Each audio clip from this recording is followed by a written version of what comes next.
Hello, my name is Iza. Today I will be exploring the health challenge of drug and alcohol use among Aboriginal and Torres Strait Islander childbearing women. This issue significantly impacts maternal, fetal, and family outcomes, and understanding the social, cultural, and historical content is essential in providing culturally safe midwifery care. I would like to begin by acknowledging the traditional owners of the land on which we meet today, the people of the nation, and pay my respects to elders past and present. I would like to begin my first topic is what is drug and alcohol use? So, drug and alcohol, it is the use of substance such as alcohol or drugs or illicit drugs to alter the state of their mind.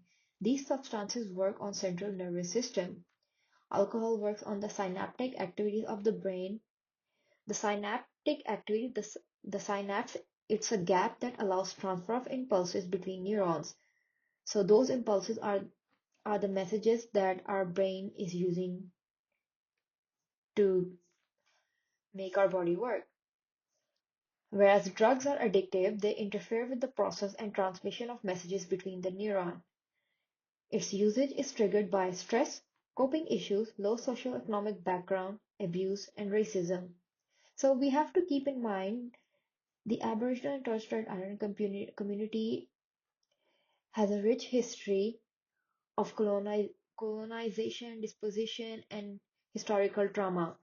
So that historical trauma is unfortunately to this day is still present, and that is still a stressful factor for them, and they're still coping through that.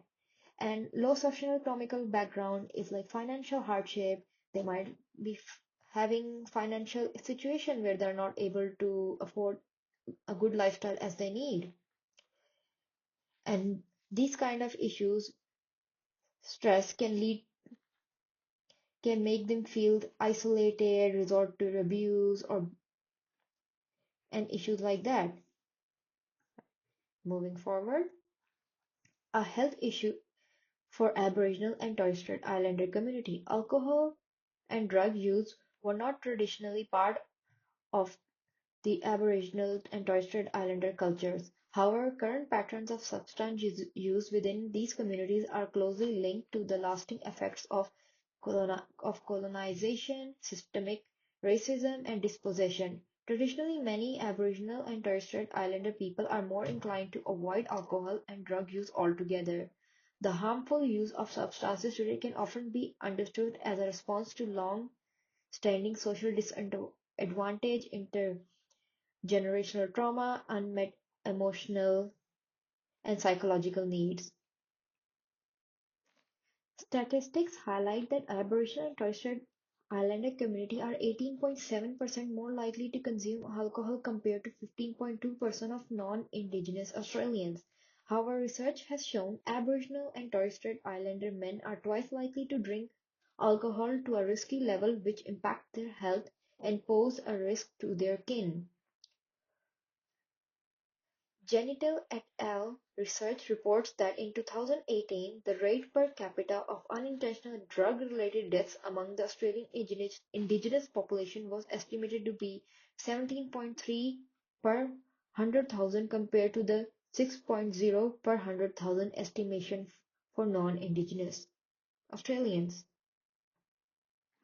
Disparities to mental health. Pregnant Aboriginal women face increased risk of having preterm births and babies with low birth weight due to the ongoing impact of historical trauma, social disadvantage, and institutional racism.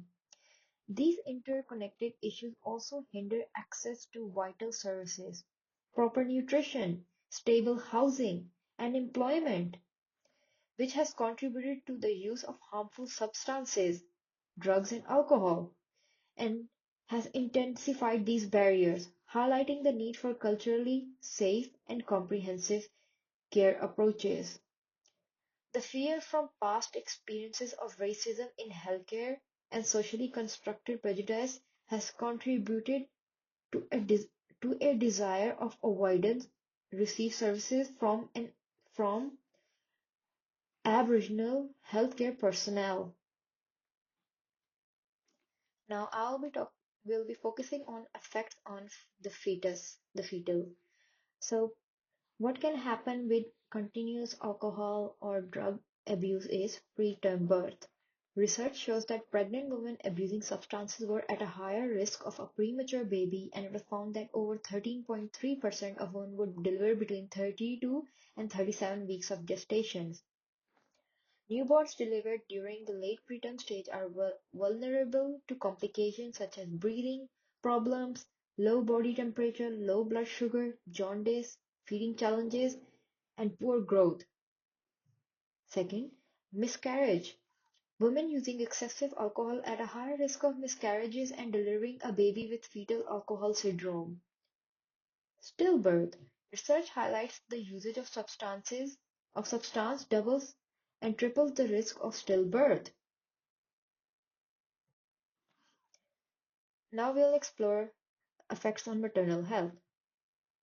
Mental health. It has been found that substance misuse can worsen perinatal mental health, increases risk for further abuse and risk of suicide or death.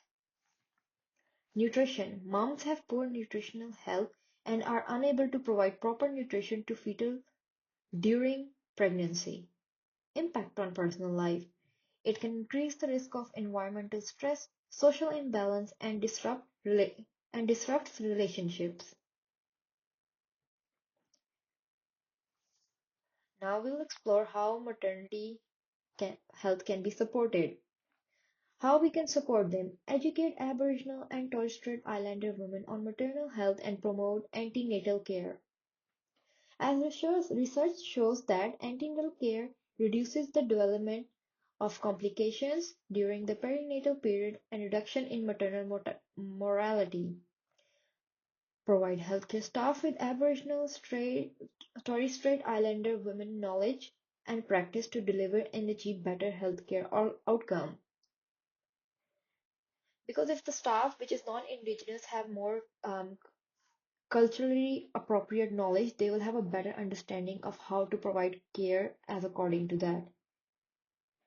Next, involving Aboriginal health workers and liaison officers as they can improve the quality of care and provide better culturally appropriate care. Ensure same midwife provides care during their pregnancy, as research has shown favorable outcomes with continuity of care model. Here we will explore the midwife's role. Midwives play a critical role in delivering culturally safe, respectful, and evidence-based care to Aboriginal and Torres Strait Islander women experiencing substance use challenges during the perinatal period. Central to this care is the provision of non-judgmental trauma-informed support that acknowledge the lived experiences of these women, including the ongoing impacts of colonization, systemic racism, and intergenerational trauma. Building trust is essential. Many Aboriginal women may avoid or delay antenatal care due to fear of judgment or child removal, especially when drug or alcohol use is disclosed. As a midwife, we must approach every interaction with compassion and respect, creating a culturally safe space where women feel empowered rather than scrutinized. Culturally safe care involves more than cultural awareness. It requires critical reflection on one's own values and biases while actively working to redress power imbalances in the healthcare setting. This aligns closely with Katz, Katzenam's cultural safety and respect framework, which encourages professionals to embed indigenous knowledges and uphold self-determination in care planning. Midwives must also provide clear, accurate, culturally appropriate information about the impacts of drug and alcohol use while acknowledging that abstinence may not always be immediately achievable. Harm minimization strategies, when introduced respectfully, can lead to better outcomes. The midwife standards for practice support these approaches. Standard 1 promotes evidence-based care that enhances health and well-being. Standard 2 focuses on respectful partnership with women communities. And Standard 5 recommends midwife to develop and document plans of care tailored to each woman. Thank you.